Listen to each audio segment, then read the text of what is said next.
the government saying, "Oh, bring football back because it's going to boost the nation's morale." I don't give a about the nation's morale, bro. Like, people's lives are at risk, so it's just, do you know what I mean? Like, football shouldn't even be spoke about, like, coming back until the numbers have dropped, like, massively. No, real rap. No, I hear you, don't. Nah, it's bro. First thing I want to talk about is the Danny Rose video. Now, for those who haven't seen it, obviously Danny Rose was just basically speaking very freely, to put it bluntly, talking about obviously football restarting, Project Restart. And he basically just said F the nation's morale in it. Because obviously he's considering his family's thoughts and all the rest of it compared to Matt Hancock and everyone else wanting to get back into football. So, yeah. What's the thought, people? Who wants to jump in first? Hey, when does his loan deal run out? Seriously.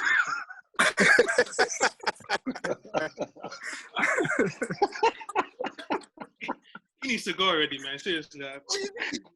He just Now, I respect what you said in it, but we don't need, you know, when you get that, when that player becomes the attention of your club, and then all of a sudden the results don't matter, it's what Danny Rose is going to do this weekend.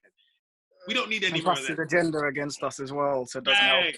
We don't need any more of that. We don't. We don't need troublemakers or opinionated. We don't need your opinion, right?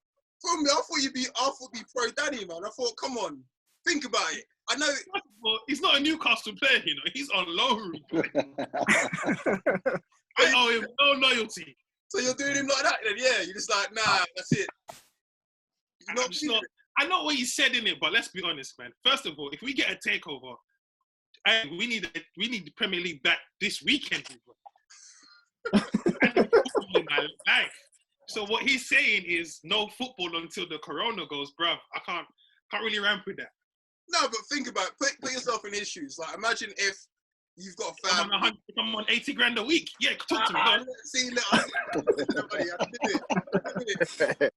Forget the money. Money to one side. If it's you're playing and you could catch it and then you could bring it back to your family, you've got to think about your family first. Forget about all the 80k a week or 100k a week he's on. Like, come on now.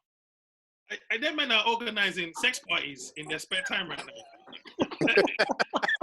I don't know what they're doing at the moment, but yeah.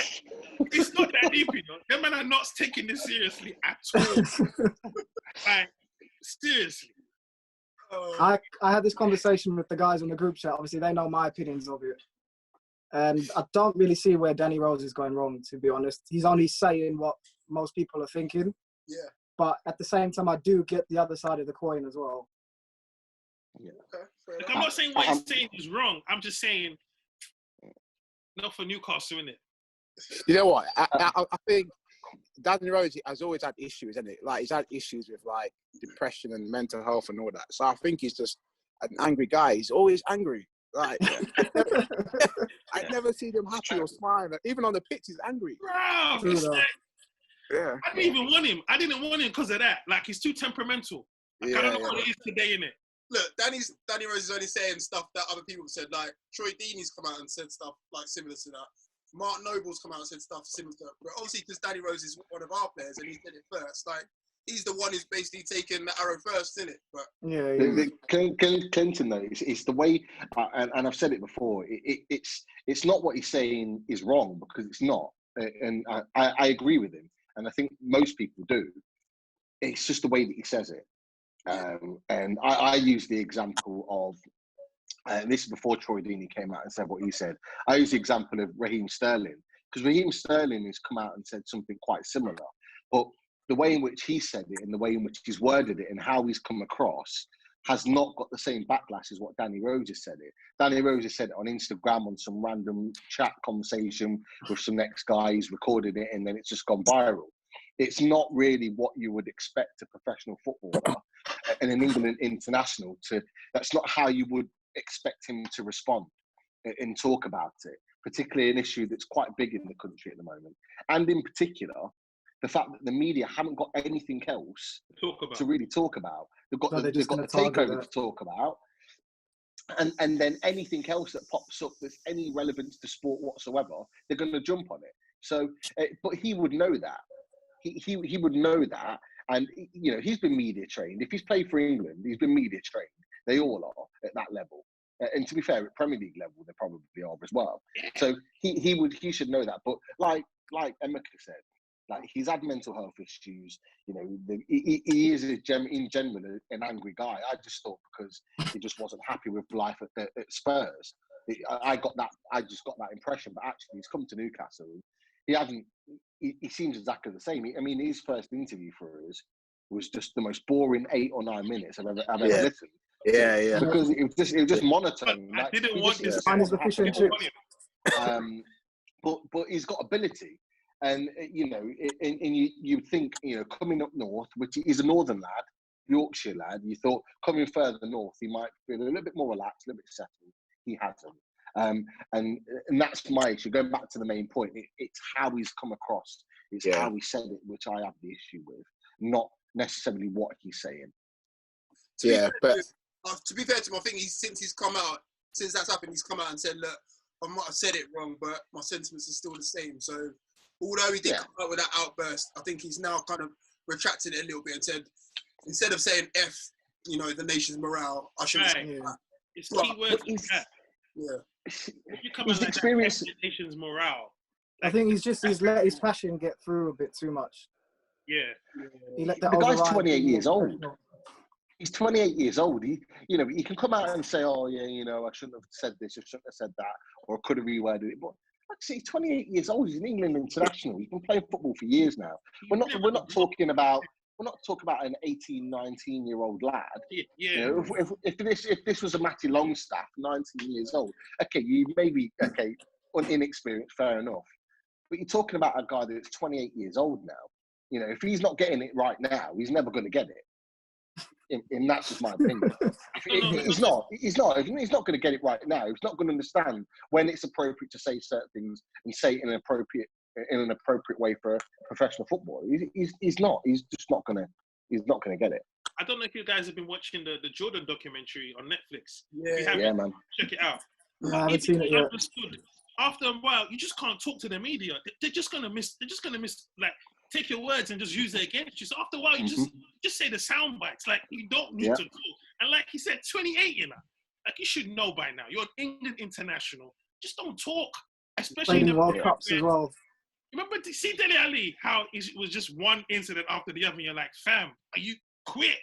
Like, every day, like, it's gonna happen to him. It's like, just stop. Like, just don't say nothing. It's like Balotelli. After a while, you realize no one's even talking about my football no more. It's like, what's Danny gonna say? Let's have a mad press conference. Do you think this is gonna affect him going forward? For me, I already know what your thoughts are. But It can affect us. It can affect him. Nah, to be fair, I think he's a good player. I think he's a good left back. I think he's experienced England international. I think they say we can get him for 5 million. I think that's worth it. I don't think he's going to put the effort in. Back up. Back up. Who's he backing up? Backing up, like, I think I'd say Williams over backing Rose, up, to be honest. backing up. In my opinion, I'd take Williams and Rose. I'd take Zetra Williams. I'd have them both. You need if like, look, we're not talking about what could potentially happen with the what ifs, with the big T and all the rest of it. But you know, if you're looking to be a decent team, you've got to have, in every position, you've got to have 2 players fighting for a position. And if you're going to get an ex-England international that's mentally in the right place, it's going to be focused for your club, then 5 million is an absolute snip, and you take it. But look, if we're looking at the potential, if we're looking at the manager that's potentially looking to come in, is he going to want him? The answer is no. Yeah. Because he's already got rid of him. He's already kind of ousted him in the team once. Because, you know, just before he got sacked, he wasn't really playing that much. And he was out of the team. And then Mourinho's come in and not really played him at all. So they must have seen something in him.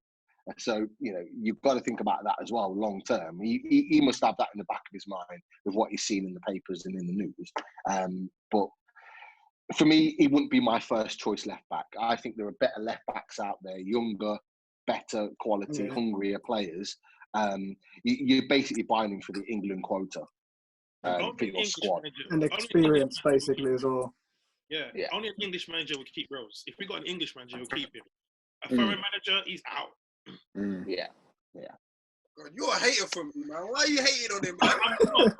I'm not. But you know what, yeah? I'm tired, yeah? Newcastle always get that back-end former England glory player, and we're trying to expect some miracle from him. And it never happens because he's burnt out. We've all come out to the stadium and welcomed them on the red carpet, and they don't perform. I'm tired of that.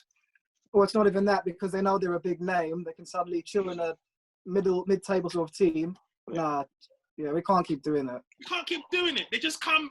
We come out for them, you know. We come out in numbers. Say, oh, look, we got. And they don't perform. Exactly. Jeez, all right, man. What are you saying, Emeka? You coming to his defense or what? Yeah, you know what? Like I was gonna, but I'm just reading the news now, and he says people suggesting we can go back to football like we're guinea pigs or lab rats. I mean, what's he saying that in the paper for now? He's just. There you go. He's just bringing too much attention to himself now. He come out and said he was surprised at Newcastle he gets 2-3 days off. I'm like, why are you spreading business? Why are you leaking secrets, bro? Exactly. Hold on. I read that. Is he being too Daddy Patty? Is Danny Rose being too? Exactly. We don't want to hear that. That makes it seem like we don't train. But it's like what Pete says, though. He has to think about the way he's saying it. I get his point, and I agree with it, because you can't go and see your family, but yet you can play competitive football. It's a bit hypocritical, but it's just the way he's doing it. And you would have thought he'd learned from the first one. What he said about training, because I read that earlier on today, what he's saying about training, that won't go down well at the club. The club won't be happy with that. They won't be happy that it's known that they're letting players have so many days off, because a Premier League club don't really, or shouldn't really have that many days off recuperating. They shouldn't need it. And that doesn't sound, to be fair, the way he worded it doesn't sound good anyway. No. It doesn't sound like he's talking about it in a positive way. No. It's like he's looking down on it. So the club won't be happy with that. I don't even think it's a 2 day. I think because he just came, he probably needed more, time to adjust. They gave him extra time. But I don't think our players are just coming out here 2 days a week and going home for. Come on, man. Nah, definitely not. I don't think it's that. Oh man. I mean, they've got to get back up to scratch as well. I'm with you, bro. I'm with you, but these man, you know what? Leave them to it, innit? The haters, innit? Sorry, it's not what you want. Sorry, it's not what you want. Sorry, man. No, it's cool. It's cool.